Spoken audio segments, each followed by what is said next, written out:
Hi. Hello there, y'all. This is the beginnings of Mark and Elena's YouTube channel. I'm Mark, and that's Elena.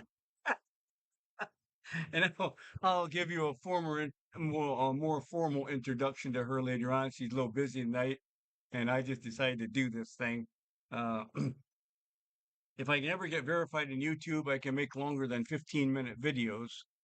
So you won't see more than 15-minute videos on our channel at the moment. So just want to let you know that I met my wife in Hong Kong. I'll tell you the story sometime about that, but I had been in Hong Kong for almost 8 years, and my wife had been in Hong Kong. I don't remember how long, probably 8 or more, maybe 10 years working as an OFW, overseas foreign worker, they call it here in the Philippines, a domestic helper. She had done work for at least two or three employers by the time I met her. I love my coffee. Anyway, um, it's about 8:30 at night here in the Philippines, and it would be about 7:30 in the morning in the U.S. because I don't think you guys went into daylight savings time this year. So we're we're living in your future. I say that because when the very few times I visited the U.S. is only a couple of times since I moved to Hong Kong. I told my friends, I said, I'm going back to the future. So that's what we did. So anyway, we got married in July 31st of 2016 in Hong Kong. And 2 months later, we moved to the Philippines.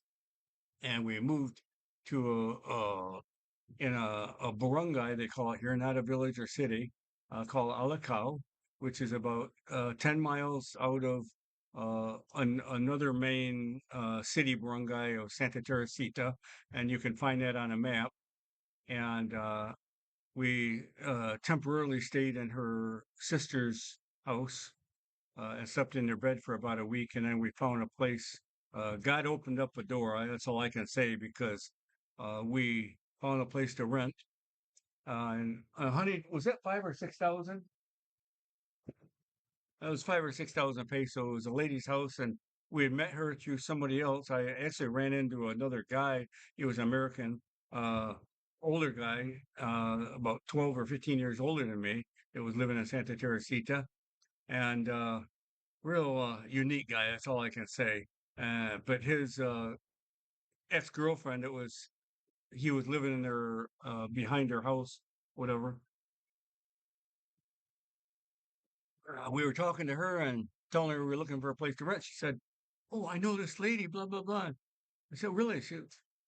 And we actually at that time left their house and walked about I don't know 15 minutes in through Santa Teresita. We ended up this lady's house. Her last name of uh, Balani. After we got to know her, I called her Baloney to my wife only. But anyway, uh, she was just so happened that she was getting ready to take a trip to,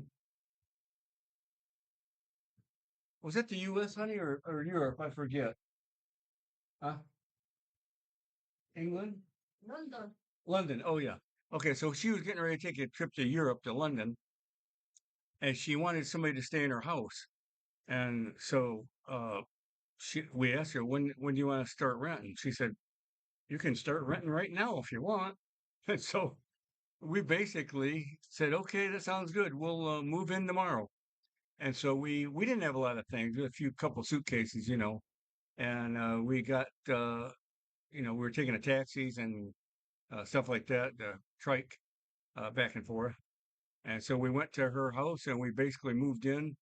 Not a lot of couple suitcases worth of clothes, my laptop computer, and that was about it. And so we started living at her house. And honey, was it 5 or 6 thousand rent she was charging us, honey? Well, anyway, I was going to verify that, but basically we were renting her whole house. It was like a 3 or 4 bedroom, 1 story. I think it was a 3 bedroom. Uh, and for just about 100 US a month, maybe 110, and which was amazing, uh, to say the least. All gated yards, fenced in, probably about 400 or 450 squares. What do they call it? Square liter here. How much did we rent her house for? Do you remember? Okay, 5,000, she says. So anyway, so that's what we did, and we were living in Santa Teresita, and I'm actually going to show you where Santa Teresita's at. Take a look at this map right here, and that is Santa Teresita right there. And if I zoom out, we actually live in the very northern part of the Philippines on the one of the biggest islands of Luzon, and you can see all of the Philippines here, including over here, part of the Philippines, Palawan. They got like 7,000 some islands. And so that's where we were living in Santa Teresita. And Alacao is just outside of Santa Teresita, uh, somewhere in here or in here. I tried to look on a map earlier, but I wasn't seeing it. But anyway, it's not on a map. A lot of the small barangays in the Philippines, they're just not on a map. So anyway, so that's that. And we started out very humbly. And oh, well, I tell you, uh, I I really it takes quite a change in uh, mindset to move to the Philippines. Now, I have to tell you that the Lord humbled me greatly. Not that I had a big ego to begin with, but the Lord humbled me greatly before I moved to the Philippines. Because I'm gonna give you a brief peek into my life in Hong Kong. Okay, I was married to a lady there. Her son came between us, and after 5 years, the marriage basically fell apart. And so I went out living on my own, and I had just enough credentials. I could got jobs as an English teacher, and so I was working in this one school when the divorce finally happened, which now my visa was no longer any good. And I was under contract, I had about 2.5 months left. And so I wasn't going to just, I'm a very legal person. I don't like breaking the law. I'm very upright and honest, but I also, when I make a commitment, I stick to it, right? So I had about 2.5 months left in this contract with this school. And so I hated to just say, "Hey, I'm sorry, I can't work here anymore. See you later," and leave them out hanging out to dry without an English teacher. Okay. And so I stuck it out for the next 2.5 months and basically finished up my contract, and that was it. And after that, of course, I knew I was going to be uh, without an income, and so I started saving money like crazy.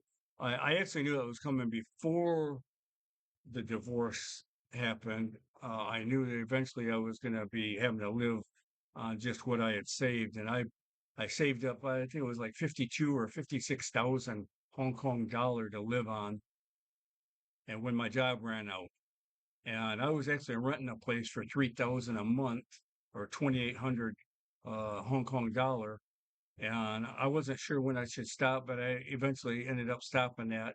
And believe it or not, I was actually homeless in Hong Kong for about 2.5 weeks before I ended up going camping. And I don't want to go over 15 minutes on this video.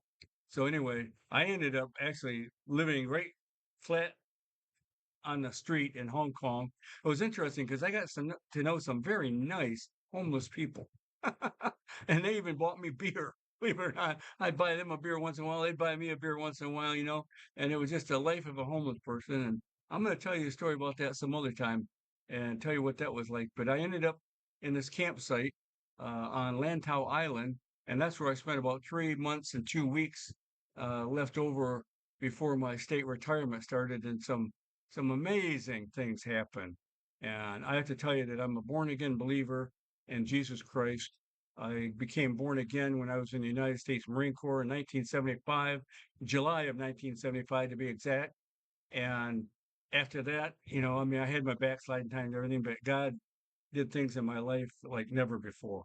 And so I'm trying not to wear my glasses because there's too much screen reflection on these, if you see. So anyway, so anyway, while I was in Hong Kong, I met my wife, right? And we knew each other for 2.5 years. Actually, about 2 years, and we were both had she had a boyfriend, I had a girlfriend, a nice girlfriend, resembled Angelina Jolie, to be truthful, not boasting, but she was from Indonesia, and she was 29 years younger than me, and man, I tell you what, I was trying not to fall in love with her, but she stole my heart, and I ended up breaking when we split up. And it wasn't a bad split up. We had actually lived together for 2 or 3 months in Hong Kong, and then she ended up going back to Indonesia because she wasn't working. She was also an OFW, and so that was just how that relationship ended up.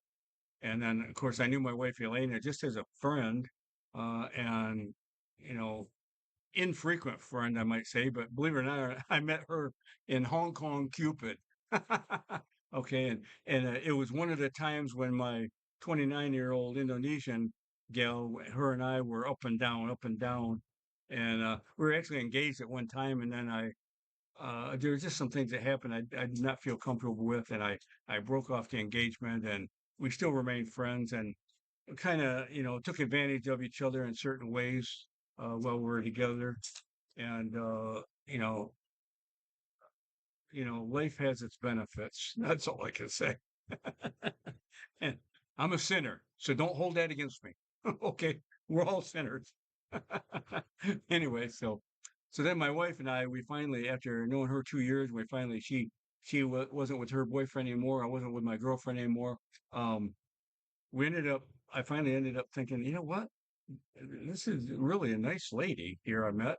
We're friends. We've been friends. I'm going to start looking at this a little more serious. And so I actually asked her out on a date, and we went around Hong Kong in a couple places. Excuse me, on coffee time, and it just went on from there. And I helped her out a lot. And the funny thing is I'm not a flirtish guy or anything. I was a total gentleman the whole 2 years I knew her. Never flirted her. Never made any advances from her or toward her. I mean, or anything like that. Just total uh, generic friendship, you might say. So um, we had our first date. We went around Hong Kong Island a little bit, and of course she had to go back. It was only on the weekend. She only got Sunday off. OFWs, they only get Sunday off, and so I'm living in my place on Hong Kong Island, near North Point in Hong Kong Island, and she was her second or third employer. I forget where it was at, but I actually would go up once in a while and just visit where she was an OFW near, and I just explore the place. So anyway, we ended up getting married July 31st of 2016, and 2 months later, about 2 months later, on September 12th, we flew to the Philippines. And I guess I'm going to end up uh, ending this right now, but and so that was our story until we got to the Philippines, and my wife had a small house there, with just four walls and a ceiling, and that was it. Roof, no windows, no nothing. I'll tell you about that in my next video. So until next time.